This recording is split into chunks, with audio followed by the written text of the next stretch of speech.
नमस्कार दोस्तों, education classes Ramu में आपका स्वागत करता हूं। दोस्तों, आज की वीडियो आप लोगों के लिए काफ़ी महत्वपूर्ण होगी क्योंकि आज की वीडियो में आज एक महत्वपूर्ण नोटिस आया है, उसके बारे में बात किया जाएगा।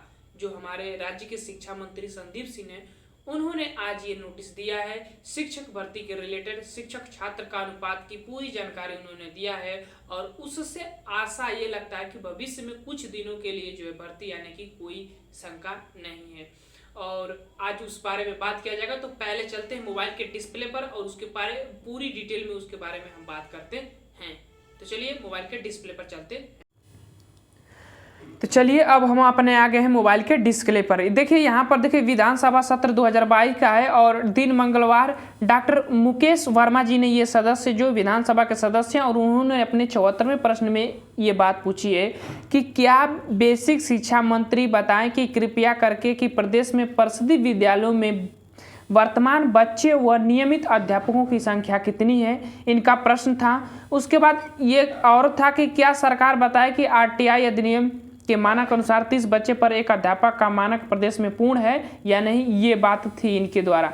उसके बाद जब शिक्षा मंत्री ने अपना जवाब दिया है, देखिए कि ये प्राथमिक विद्यालय में जो है इतनी संख्याएं हैं बच्चों की जो 1,28,60,339 और उसके बाद जो है इतने अध्यापक जो नियमित रूप से कार्य कर रहे हैं 3,32,734 अध्यापक है प्राथमिक विद्यालय में। उसके बाद उच्च प्राथमिक विद्यालय में 52,53,772 जो है बच्चे हैं और 1,20,860 जो है अध्यापक कार्य कर रहे हैं। उसके बाद आगे इन्होंने साफ साफ जवाब दिया गया है कि 30 अप्रैल 2022 यानी कि अभी हमारा जो अप्रैल वाला महीना बीता हुआ है उसकी डेट के रिलेटेड बात कर रहे हैं कि उस डेट तक की बात हो रही है कि छात्र संख्या परिषदीय विद्यालयों में इतनी थी और उसके बाद शिक्षकों की संख्या इतनी थी। तो इस तरह से इनका अनुपात 38:1 का अनुपात हो जाता है, छात्र और शिक्षक का अनुपात। लेकिन जब प्राथमिक विद्यालयों में शिक्षा मंत्री की संख्या जो शिक्षा मित्रों की बात हो रही है, शिक्षा मित्रों की संख्या अगर सम्मिलित की जाती है 1,47,766 सम्मिलित करते हुए तो यही जो अनुपात होता है वह 26:1 का अनुपात हो जाता है। तो इस तरह से जो है हमारा मानक जो है पूर्ण माना जाता है।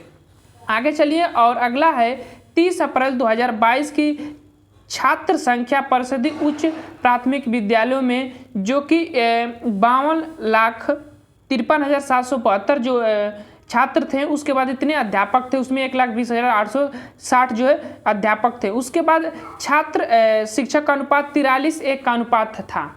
लेकिन जब उच्च प्राथमिक विद्यालय में अनुदेशकों की संख्या जब जोड़ी जाती है 27,555 जो थे उनको सम्मिलित करने के बाद हमारा जो अनुपात होता है वह 35:1 का अनुपात हो जाता है।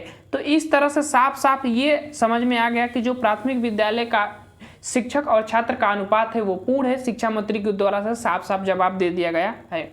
अब हो सकता है आगे आने वाले दिनों में क्या होगा क्या नहीं होगा। हालांकि कोर्ट में जब सरकार से जवाब पूछा गया था तो 51,000 पद खाली होने की बात कही गई थी। खुद सरकार ने कही थी 51,000 पद, लेकिन वो पद कहाँ गई, या तो सरकार झूठ बोल रही है या तो मतलब इनमें बहुत ये गड़बड़ गिला हो रहा है। चुनाव को रिलेटेड उस समय चुनाव का मुद्दा था तो इन लोगों ने झूठ बोलकर अपने जो एक होता है ना कि माहौल तैयार किए थे सब शिक्षक भर्ती से रिलेटेड। लेकिन बाकी चीज़ें आगे भविष्य में हो सकता है, कुछ दिनों के लिए भर्ती अब आ नहीं सकती है। अब यहाँ से साफ साफ इस रिलेटेड से आपको पता चल जाता है। हालांकि जब अनुपात सब बराबर ही हैं, देखिए यहाँ पर जो दिया गया है 26:1 का अनुपात हो गया है, 30:1 का अनुपात होना चाहिए। बच्चे भी कम हो गए हैं, अध्यापकों की संख्या ज़्यादा हो गई है। तो ये था आज का ओवरऑल अपडेट और इससे हमारे जो शिक्षा मंत्री ने साफ साफ जवाब मिल ही गया होगा कि जो आने वाले भविष्य में जो भर्तियाँ होगी वो कुछ समय लगेगा। मतलब अभी सरकार की मंशा नहीं है जो भर्ती देने के लिए। अब लेटर पढ़ने के बाद तो पता चल ही गया होगा कि जो सरकार की मंशा है अब वो शिक्षक भर्ती देने की नहीं है अभी कुछ समय के लिए। तो अब ये था आज का न्यूज। काफी लोग पूछ रहे थे कमेंट में कि कब तक शिक्षक भर्ती आएगी, कब तक आएगी। तो अब देख ही लिए आप लोगों का जो छात्र और शिक्षक का अनुपात है वो बराबर है। तो अब देखिए ये सरकार जो है काफी झूठ बोलकर अपना कार्यकाल चला रही है, आगे ऐसे बढ़ते जा रही है। तो भविष्य में क्या होगा उसके लिए कुछ नहीं करना, लेकिन हो सकता है भविष्य में कभी भी भर्ती आए तो जरूर आप उसके लिए तैयार रहिएगा। पढ़ाई आपको छोड़नी नहीं है, धीरे धीरे अपनी पढ़ाई कंटिन्यू रखनी है। बाकी चीजें जो भी होगी अपडेट होगी, हम आगे आने वाले वीडियो में जो भी अपडेट आएगा उसकी जरूर हम सूचना आपको देंगे। तो चलिए दोस्तों वीडियो को समाप्त करते हैं। Thank you for watching this video.